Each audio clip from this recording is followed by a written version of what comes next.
The quantum communication array hummed with an unexpected frequency, catching Captain Rickstoll completely off guard. Standard protocol dictated that most intercepted transmissions were nothing more than background noise, cosmic whispers from primitive civilizations, barely capable of understanding their own technological limitations. But this transmission was different.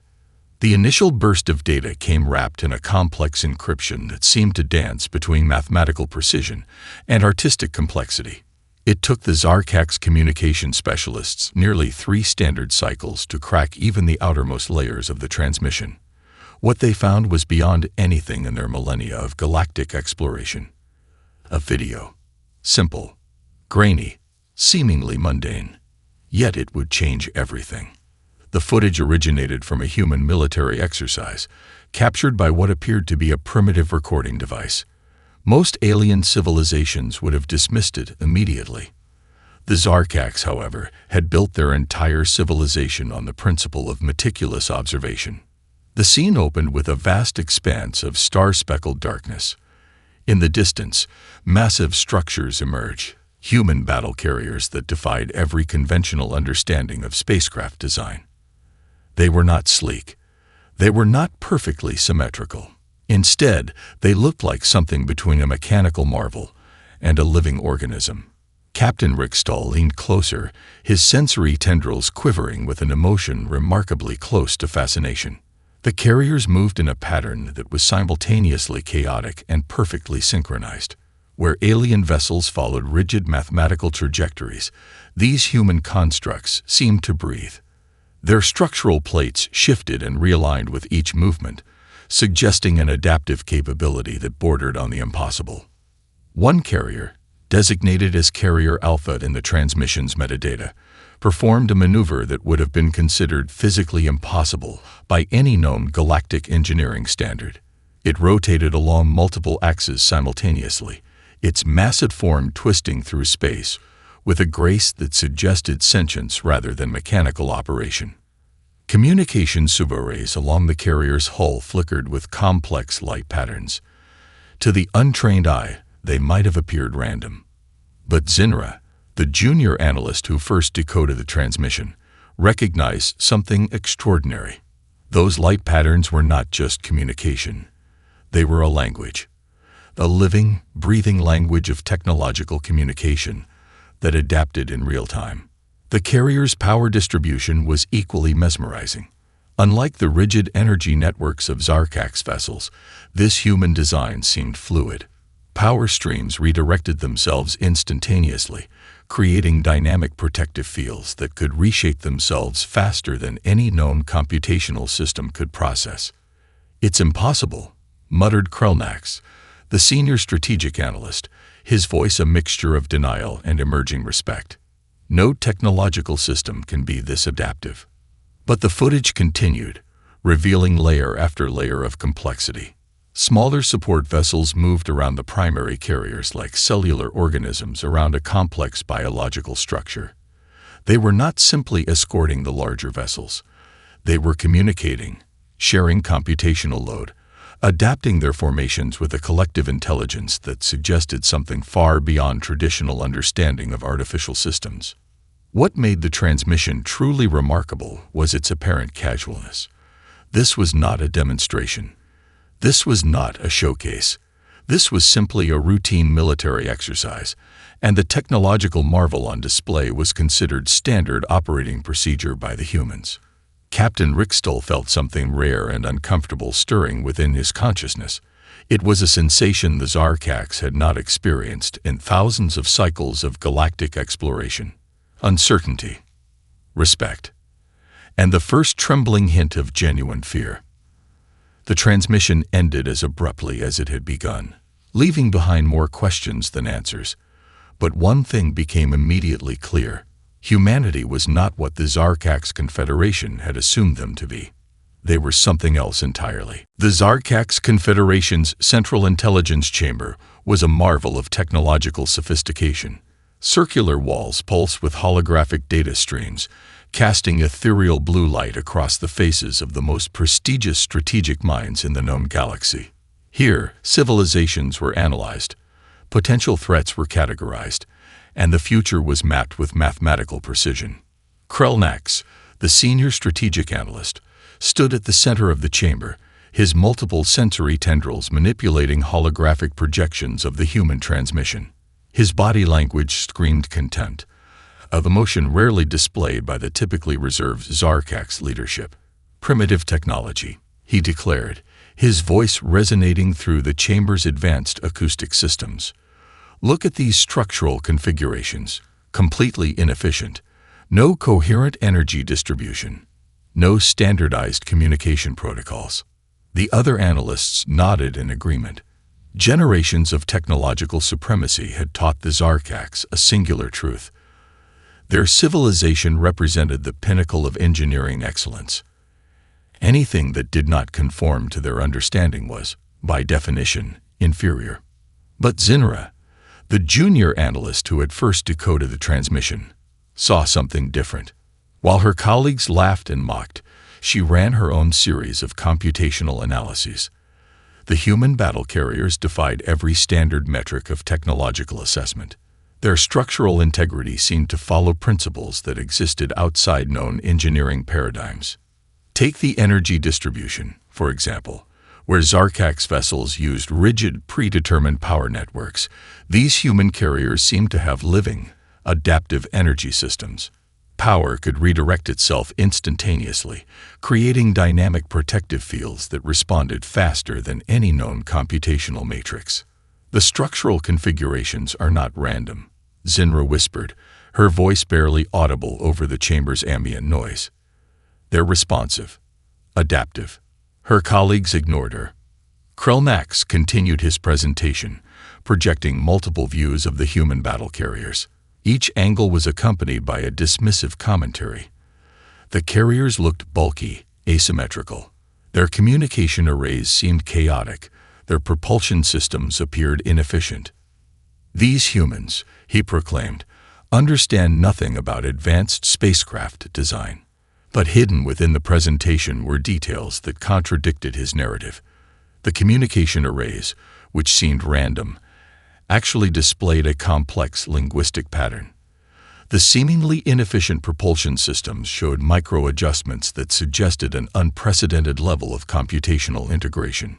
In the back of the chamber, a senior xenanthropologist named Uxnal watched the presentation with growing fascination. Unlike the military strategists, her career had been dedicated to understanding the subtle nuances of emerging civilizations. Efficiency is not always about perfection, she murmured, more to herself than to anyone else. Sometimes it's about adaptability. Her words went unheard. The intelligence briefing concluded with a unanimous assessment. Humanity was categorized as a Class C emerging civilization, technologically nascent, strategically unsophisticated, and fundamentally unthreatening. Zinra's computational models told a different story. She had spent additional cycles analyzing the transmission, running complex simulations that went beyond the standard assessment protocols. Her results suggested something extraordinary. The human battle carriers were not just machines. They were complex, adaptive systems that seemed to learn and respond in ways that defied current technological understanding. But in the hierarchical structure of the Zarkax Confederation, a junior analyst's concerns carried little weight. Her supplementary report would be filed, noted, and promptly forgotten. As the chamber emptied, Zinra continued her independent research. Something about the human transmission called to her scientific curiosity. The way the battle carriers moved, the complex communication patterns, the adaptive energy systems, they suggested a technological philosophy completely alien to Zarkax's understanding. She didn't know it then, but her persistent curiosity would become the first crack in the Zarkax's perception of their own technological supremacy. The fatal mistake had already been made, and the humans hadn't fired a single system. The research facility orbited a neutron star, its quantum-shielded walls providing perfect isolation for the most sensitive technological analyses in the Zarkax Confederation. Zinra had spent countless cycles preparing for this moment, a comprehensive deep dive into the mysterious human transmission. Most of her colleagues had moved on, dismissing the human battle carrier footage as another unremarkable data point in their vast galactic archives.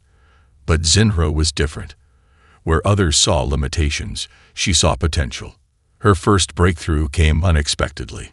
The communication arrays of the human battle carriers weren't just communication systems. They were living, adaptive neural networks that processed information in ways completely foreign to Zarkak's technological understanding. Each light pulse, each energy fluctuation carried multiple layers of information, a complex language that shifted and reformed in real time. "It's not a system," she whispered to herself, her sensory tendrils trembling with excitement. "It's an ecosystem." The computational models she developed began to reveal extraordinary details. The battle carriers possessed what could only be described as a form of distributed intelligence. Individual subsystems could make independent decisions, communicate, and adapt faster than any centralized command structure could process. Take the energy distribution network, for example. Zarkak's vessels maintained rigid power pathways, with clear delineations between propulsion, defensive, and offensive systems. The human carriers transformed this concept entirely. Their energy networks were fluid, almost organic. A system under stress could instantaneously redistribute power, creating dynamic protective fields that responded faster than any known computational matrix. Dr. Uxnell, the senior xenoanthropologist, visited Zinra's research facility on the 7th cycle of her investigation. The older researcher watched the computational simulations with growing fascination. "Look here," Zinra pointed, her tendrils dancing across holographic projections. "Watch how the communication arrays reconfigure themselves." The hologram showed a series of increasingly complex adaptive responses, where a Zarkak system would require multiple computational cycles to adapt to a changing environment. The human battle carriers responded almost instantaneously. It was less like a machine and more like a living organism. "Remarkable," Dr. Uxnell murmured. "They're not designing technology. They're cultivating it." The revelation went deeper. The battle carriers weren't just complex machines. They were learning systems. Each movement, each energy fluctuation was logged, analyzed, and integrated into future responses. The vessels were literally teaching themselves, expanding their capabilities with each passing moment. Zinra's most shocking discovery came from analyzing the smaller support vessels that moved around the primary carriers. Initially dismissed as simple escort craft, she discovered they were part of a complex, distributed intelligence network. They weren't just supporting the larger vessels. They were communicating, sharing computational load, adapting their formations with a collective intelligence that suggested something far beyond traditional understanding of artificial systems. "It's a living network," she explained to Dr. Uxnell. "Each vessel is both an individual and part of a larger consciousness." The implications were staggering. This wasn't just advanced technology. This was a fundamentally different approach to technological development. Where the Zarkaks saw technology as something to be controlled, humans seemed to view it as something to be nurtured, to be allowed to grow and adapt. As the simulation ran its final computational cycle, Zinra felt a profound shift in her understanding of technological potential. The human battle carriers represented more than just an advanced technological system. They were a glimpse into an entirely new philosophical approach to technology. Dr. Uxnell placed a supportive tendril on Zinra's shoulder. "Your research will change everything," she said quietly. "The Confederation will never be the same." Little did they know how prophetic those words would become. The technological revelation was complete, and it was only the beginning. The Epsilon Quadrant had always been a region of uneasy peace. Countless civilizations had claimed territory here, their borders marked by invisible diplomatic lines that shifted like cosmic sands. The Zarkak's Confederation considered this space their primary expansion zone, a buffer between their core territories and potential emerging civilizations. No one expected humanity to enter the equation. Fleet Commander Zerakeld reviewed the initial deployment protocols with practiced efficiency. 12 primary battle groups, each comprising 7 advanced Zarkax cruisers, would demonstrate their technological superiority. It was to be a standard diplomatic encounter, a show of strength designed to establish clear boundaries.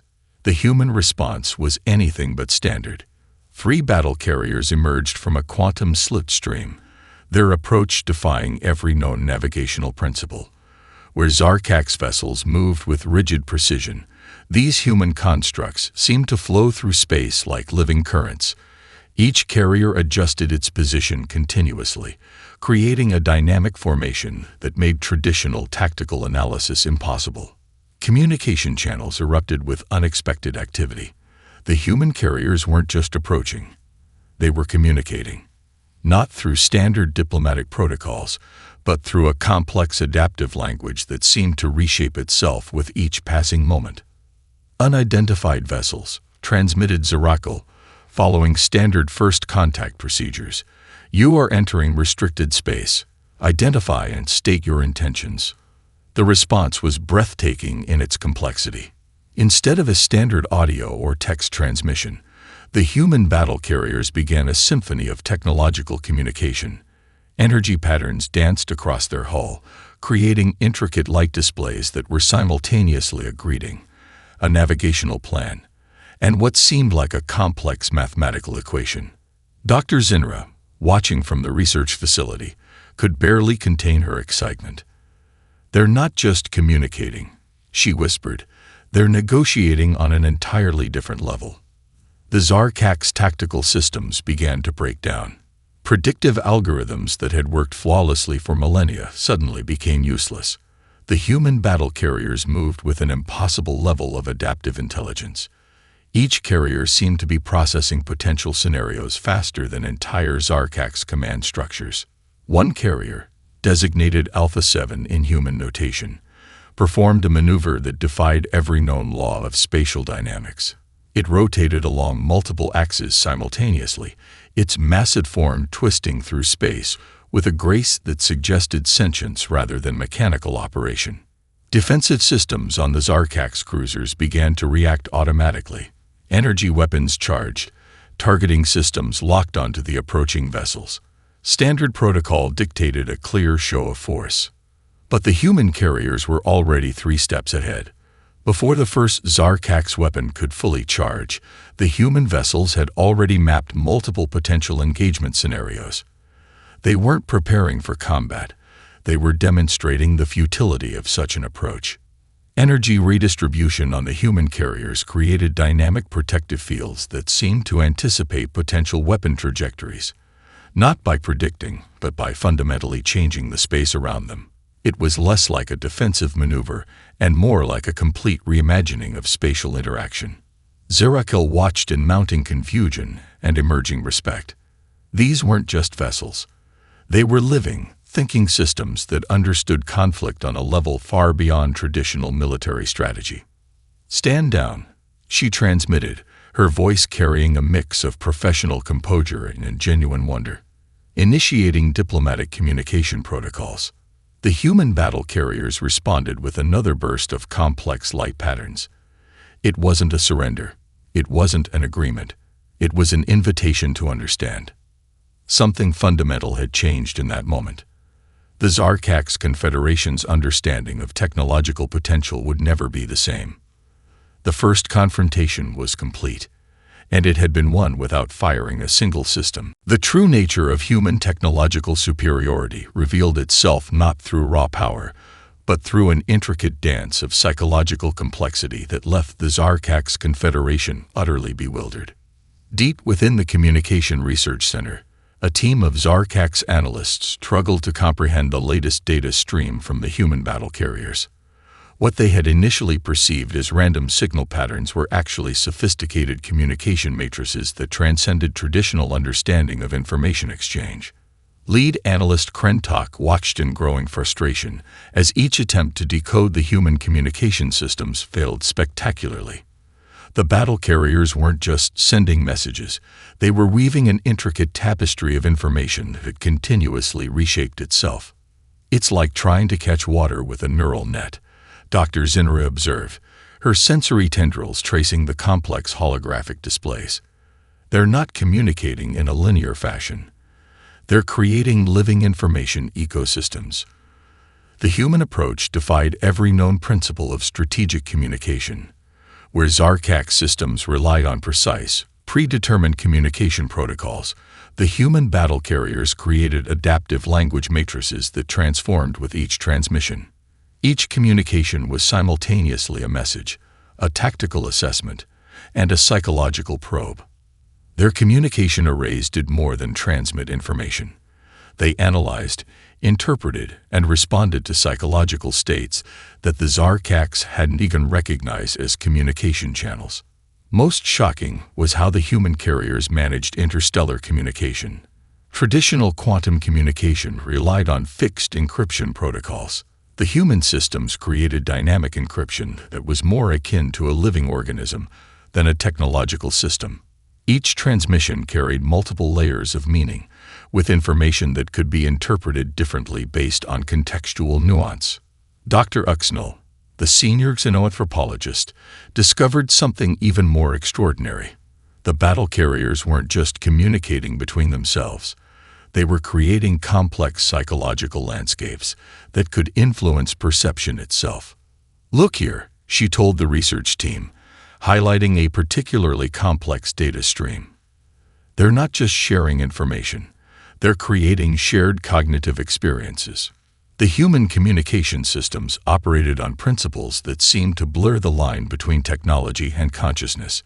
Each carrier was both an individual entity and part of a larger collective intelligence. They could share computational load, distribute decision-making processes, and create unified cognitive experiences that defied traditional understanding of artificial intelligence. During one particularly intense analysis session, the research team discovered that the human battle carriers could create what could only be described as psychological interference fields. These fields didn't just block traditional communication. They reshaped the very perception of communication itself. Krentok watched in mounting frustration as their most advanced communication disruption technologies became useless. The human carriers didn't just defend against communication intrusion. They transformed the very nature of the intrusion attempt. "They're not blocking our signals," Dr. Zinner explained. "They're reinterpreting them, turning our communication attempts into something completely different." The psychological complexity went deeper. The battle carriers seemed to understand complex emotional and cognitive states in ways that traditional artificial intelligence could never comprehend. They could anticipate potential communication scenarios, create adaptive response matrices, and fundamentally reshape interaction dynamics. During one remarkable simulation, a human battle carrier encountered a complex diplomatic scenario. Instead of following standard communication protocols, it created an entirely new communication approach that addressed underlying psychological needs rather than surface-level diplomatic requirements. "They're not just communicating," Dr. Uxnell whispered. "They're understanding." The Zarkaks Confederation had always believed technology was something to be controlled, managed, and precisely engineered. The humans showed them a different approach: technology as a living, adaptive, almost sentient system that could grow, learn, and truly communicate. As the research continued, one thing became increasingly clear. The human battle carriers represented more than just an advanced technological system. They were a glimpse into an entirely new way of understanding communication, intelligence, and interaction. The psychological frontier had been redrawn, and humanity had drawn the new lines. The quantum research facility orbited a distant neutron star, its shielded walls designed to contain the most advanced technological investigations in the Zarkaks Confederation. Here, Dr. Zinra and her team would unravel the most profound mystery of their generation: the true nature of human technological innovation. Their latest acquisition was a fragment of computational data recovered from the initial human battle carrier transmission. What they discovered would rewrite everything known about technological development. The human systems were not just advanced. They were alive. Each computational module within the battle carriers functioned like a living organism. Traditional technological systems followed predetermined pathways, with clear delineations between hardware, software, and communication networks. The human systems blurred these lines completely. "It's a living network," Dr. Zinra explained to her skeptical colleagues. "Not in a metaphorical sense, literally alive." The computational cores of the battle carriers possessed what could only be described as adaptive consciousness. They didn't just process information. They learned, grew, and transformed with each interaction. Every system was simultaneously a sensor, a processor, and a learning entity. Take the energy distribution network, for example. Zarkak's vessels maintained rigid power pathways with clearly defined functions. The human carriers transformed this concept entirely. Their energy networks breathed and shifted like living ecosystems, redistributing power with an intelligence that seemed to anticipate needs before they could be conceptualized. Dr. Uxnell, watching the computational simulations, discovered something even more extraordinary. The battle carrier's technological systems incorporated principles of biological adaptation that far exceeded any known artificial intelligence paradigm. "Look at how the computational cores respond," she pointed out during a research presentation. "They're not just processing. They're evolving." Each battle carrier maintained what could be described as a collective intelligence. The smaller support vessels weren't just escort craft. They were integral parts of a distributed neural network that could reconfigure itself instantaneously. Information flowed between these vessels like neural signals in a complex biological system. The most shocking revelation came from their material composition. The battle carriers weren't constructed in the traditional sense. They were grown. Their structural materials possessed adaptive properties that allowed them to reshape, repair, and optimize themselves continuously. Microscopic analysis revealed computational matrices embedded directly into the structural materials. These weren't simple circuit boards or advanced computational chips. They were living networks that could redistribute computational load, create dynamic protective fields, and adapt to environmental changes faster than any known technological system. They're not building technology, Dr. Zinra realized during one late-night analysis session. They're cultivating it. The implications were staggering. Where the Zarkaks saw technology as something to be controlled and engineered, humans approached it as a living, growing entity. Each battle carrier was less a machine and more an organism, capable of independent thought, adaptive response, and continuous self-improvement. Their quantum communication systems defied every known principle of information transfer. Traditional systems relied on fixed encryption and predetermined communication protocols. The human networks created dynamic, living communication matrices that could reshape themselves instantaneously. During one remarkable simulation, the research team watched as a damaged computational module in a battle carrier reorganized itself, not through external repair, but through internal adaptive processes. Computational pathways reconfigured, energy systems redistributed, and the entire system essentially healed itself. "It's not repair," Dr. Uxnell whispered. "It's regeneration." The technological edge wasn't about raw processing power or advanced weaponry. It was about a fundamentally different approach to understanding technology itself. Humans didn't see technology as a tool to be wielded. They saw it as a living, evolving ecosystem to be nurtured and understood. As the final computational simulation ran its course, the research team sat in stunned silence. The Zarkaks Confederation's understanding of technological potential had been completely transformed. The living network had revealed itself, and nothing would ever be the same. The Epsilon Quadrant became a canvas of technological poetry, a moment where human innovation would redefine the very concept of strategic engagement. Fleet Commander Zerakel watched in growing disbelief as 3 human battle carriers approached the most extensive Zarkaks battle formation ever assembled. 12 primary battle groups, each comprising 7 advanced cruisers, represented the pinnacle of Zarkaks' military technological achievement. They had conquered countless civilizations, reshaped entire star systems, and maintained galactic dominance for millennia. The human carriers looked almost delicate in comparison. Initial tactical assessments suggested an utterly impossible scenario. 3 carriers against nearly 90 Zarkax vessels should have been a moment of absolute destruction. The computational models predicted total human elimination within milliseconds. Reality had other plans. The human battle carriers entered the engagement zone with a grace that defied every known principle of spatial navigation. They didn't move in traditional formations. They flowed like living currents, each carrier creating dynamic adaptive fields that reshaped the very fabric of space around them. Communication channels erupted with complex information patterns. The carriers weren't just positioning themselves. They were creating a living, breathing tactical ecosystem that transformed faster than any computational system could process. Prepare primary defensive protocols, transmitted Zorakel, her voice carrying centuries of military conditioning. Before the transmission completed, the human carriers had already analyzed, anticipated, and restructured the entire engagement scenario. Each carrier created what could only be described as adaptive protective landscapes, energy fields that weren't static defenses but living, breathing systems that could redirect, absorb, and transform incoming energy signatures. Where Zarkax systems would block or reflect energy, these human carriers seemed to understand and reshape it entirely. Dr. Zinra, watching from the research facility, could barely contain her excitement. "They're not fighting," she whispered.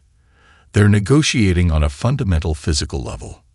The tactical transformation happened so quickly that most Zarkax computational systems couldn't even register the changes. The human carriers created interference patterns that made traditional targeting impossible. They didn't just avoid potential impact zones, they fundamentally altered the computational understanding of those zones. One carrier, designated Alpha 7, performed a maneuver that would be studied by tactical researchers for generations. It rotated along multiple dimensional axes simultaneously, its massive form twisting through space in a way that suggested sentience rather than mechanical operation. Zarkax weapon systems began to charge. Standard protocol demanded an overwhelming show of force. The human carriers were already 3 strategic iterations ahead. Complex communication patterns danced across their hull, creating adaptive fields that did more than defend. They reshaped the entire tactical understanding of the engagement. Energy redistribution happened so rapidly that incoming weapon signatures were transformed before they could even fully manifest. "Stand down." Zorakel found herself transmitting, her voice carrying a mix of professional composure and genuine wonder. Initiating diplomatic communication protocols. The human battle carriers responded with a burst of complex light patterns. It wasn't a surrender. It wasn't an agreement. It was an invitation to understand. Tactical computers across the Zarkax fleet began to break down. Predictive algorithms that had worked flawlessly for millennia became useless. The human carriers moved with an impossible level of adaptive intelligence, processing potential scenarios faster than entire command structures could comprehend. In the span of what would have been a traditional military engagement, the human carriers had completely reshaped the understanding of strategic interaction. They hadn't destroyed a single Zarkax vessel. They had simply rendered the entire concept of traditional engagement obsolete. The Epsilon engagement would become legendary, not as a moment of destruction, but as a moment of profound transformation. Humanity had rewritten the rules of interaction, and they had done so without firing a single system. The transmission arrived 3 standard cycles after the Epsilon engagement, a simple data packet that would reshape the entire understanding of technological potential across known galactic civilizations. The Zarkax High Council gathered in their most sacred communication chamber. Crystal walls pulsed with millennia of accumulated knowledge, holographic displays showcasing their civilization's technological achievements. Yet everything felt different now. Fleet Commander Zorakel stood at the center, her sensory tendrils carefully controlling her emotional response. The initial transmission from the human battle carriers had been more than a communication. It was an invitation to understanding. "The footage," she began, "was never about demonstrating superiority. Dr. Zinra, now elevated to a primary research position, projected the original transmission. The human battle carriers moved with the same impossible grace that had first captured their attention. But now, with months of research behind them, the true complexity became apparent. Each movement was a language, each energy pulse a conversation. The carriers weren't just machines. They were living systems that understood interaction on a level far beyond traditional technological paradigms. The human approach represented something fundamentally different from any known civilization's technological philosophy. Where most advanced societies saw technology as a tool to be controlled, humans viewed it as a living, evolving ecosystem to be understood and nurtured. They could have destroyed us, senior analyst Krentok observed, his voice carrying a mixture of respect and wonder. But that was never the intention. The Epsilon engagement became a pivotal moment in galactic history, not as a moment of destruction, but as a profound demonstration of communication, adaptation, and understanding. The human battle carriers had entered a potential conflict zone and transformed it into a space of mutual comprehension. Dr. Uxnell, the senior xenoanthropologist, presented her comprehensive research. The human technological approach was less about advancement and more about harmony. Their systems didn't just interact with the environment. They became part of it. The crystalline walls of the council chamber began to display complex holographic representations of human technological philosophy. Adaptive networks that resembled living organisms, communication systems that breathed and transformed, technological ecosystems that learned and grew. "We misunderstood everything," Zarakil admitted. The words carried the weight of millennia of technological arrogance. The original transmission, that first piece of footage that had started everything, was revealed to be something far more profound. It wasn't a display of military might. It was an invitation, a complex, multidimensional communication that said more about understanding than domination. Humanity had demonstrated something extraordinary. True technological superiority wasn't about destruction.